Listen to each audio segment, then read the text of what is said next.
Flames of War has pushed into the post-war era with Late War Leviathans.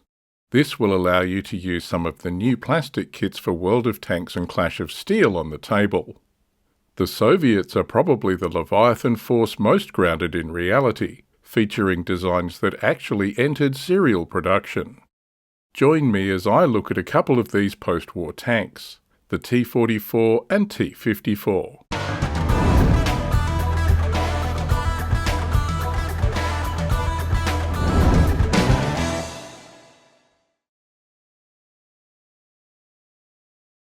My kits have come from the Clash of Steel US and Soviet starter box. This is a massive box with 21 tanks, plenty of plastic to keep everyone happy. This starter box comes with the rulebooks, dice, unit cards, mission cards, objective markers, and everything else you need to play Clash of Steel. But I'm more interested in Late War Leviathans, a free PDF that lets you use these post-war tanks in Flames of War. Whatever rule set you want to use, today I'm focused on the new plastic kits. Soviets get the T-44M and T-54-1. Let's look at some history. Soviet designers were working on new tanks even as the T-34 was entering service. But the outbreak of war saw Soviet industry focus on mass-producing existing designs. By 1943, pressure had eased enough for the Morozov Bureau to propose a new medium tank design, the T-44.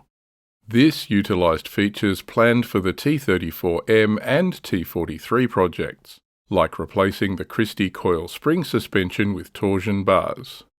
This design also widened the hull and mounted the engine transversely. These changes all made far better use of internal space, reducing the hull height and allowing a wider turret ring positioned closer to the vehicle's centre of mass. It also allowed steeper sloping of the front hull armour. T-44 was powered by a 12-cylinder diesel engine producing about 520 horsepower. Despite significantly increased armour thickness, the more efficient internal layout meant the new tank's weight was still only 32 tonnes, helping maintain mobility. The large cast turret was derived from the abandoned T-43 project, the same turret later modified for use on T-34s. Main armament was an 85mm gun, but by the time T-44 was ready for series production, this gun was already being used on the T-34. A 122mm gun was trialled, but the long and heavy ammunition limited the rate of fire, and only 26 rounds could be carried. The decision was made to delay production and continue development to fit a new 100mm gun. While 2,000 T-44-85s were produced, none would see combat during the war. A bigger gun would require a larger turret ring, and the T-44 hull was modified to accommodate this. The hull was also substantially redesigned to accept the 100mm gun and larger shells, resulting in a wider, flatter shape. This modified design entered service as the T-54-1 in April 1946, replacing T-44 on the production lines. Unfortunately, production was halted in 1948 after only a few hundred were built, the result of emerging design flaws in combination with breakdowns from quality control issues with manufacturing. In particular, the bulged turret design was found to be a shot trap. Production resumed in 1949 with the T-54-2, which featured a more domed turret inspired by the IS-3. This eliminated the shot trap at the front, but still had an overhang at the rear. It also deleted the fender-mounted fixed machine guns of the earlier version. The T-54 design continued to be modified and improved, and eventually over 35,000 were produced by 1958. The type was also licence-produced in Poland and Czechoslovakia, and built as the Type 59 in China. Cheap, simple and easy to operate, the T-54-55 family would go on to be produced in their tens of thousands. The type has been in service with over 50 countries, seeing combat in Africa, Europe, Asia and the Middle East. Let's look at the plastic. T-44 and 54 use Battlefront's existing T-55 plastic kit for the hull. I've reviewed that before, so let's move on. This sprue has parts for the new tanks. T-44 is on the left and T-54 is on the right. Parts are all well moulded with a good level of detail in strong relief. The nice thing is it looks like you can make both turrets. There aren't any shared parts. Along with the T-55 turret on the hull sprue, that gives you 3 complete turrets for this kit. The T-44 turret shape will be familiar. It's derived from the T-43 turret, the same design that was modified for use on the T-34. Details include a mushroom-shaped air vent and some vision blocks. The loader's hatch is moulded closed, but there's an option to fit either an open or closed commander's cupola. The turret grab rails are just raised lines. That's good enough for a wargaming piece in 15mm. The lower turret piece has a positioning lip to help correctly seat it when glued to the upper part.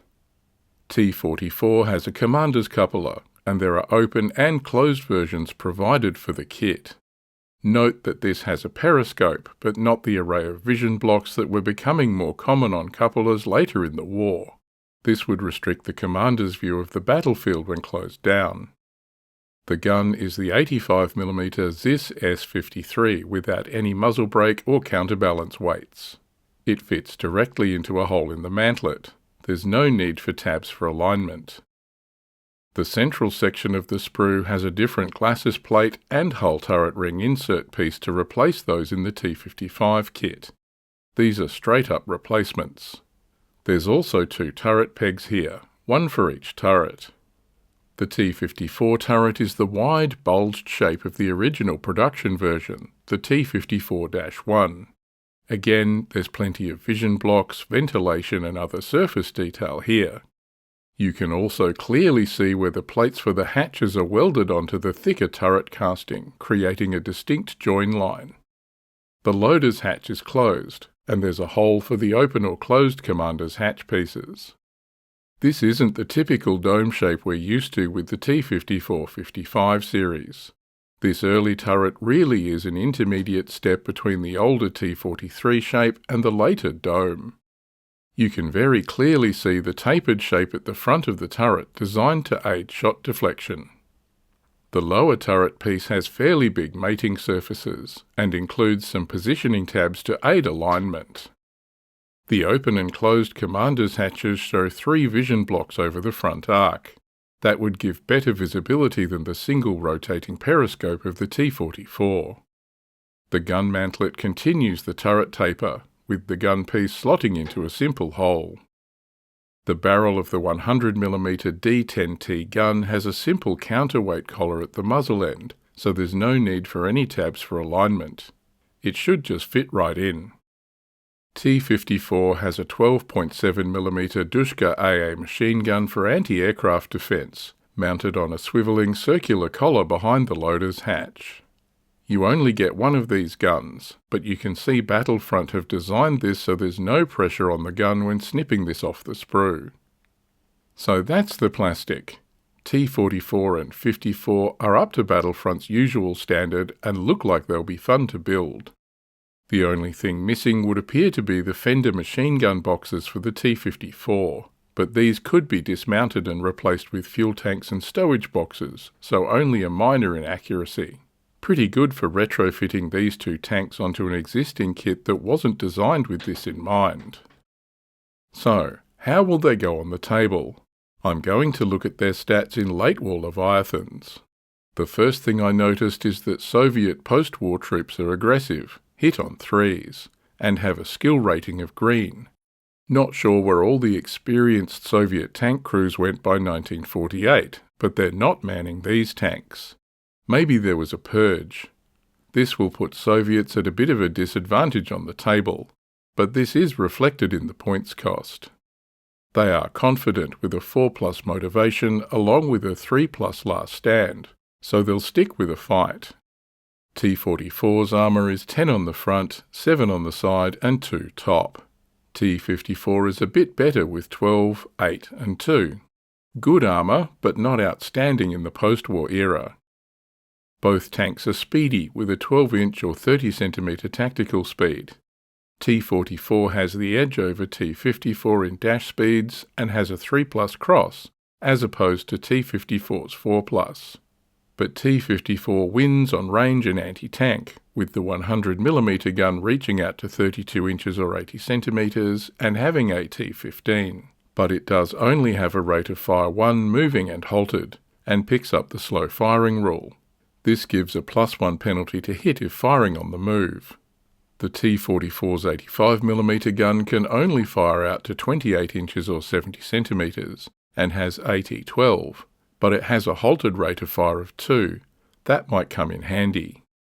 If we look at points, T-44 comes out at around 6 points each, and T-54 is about 7. Companies can have from 3 to 10 tanks, so you can have some big companies here. Late War Leviathans has the special purpose tank regiment formation. You can take up to 4 companies of these post-war tanks. Potentially that's 41 T-44 or T-54 tanks, but the cost would be about 250 to 300 points.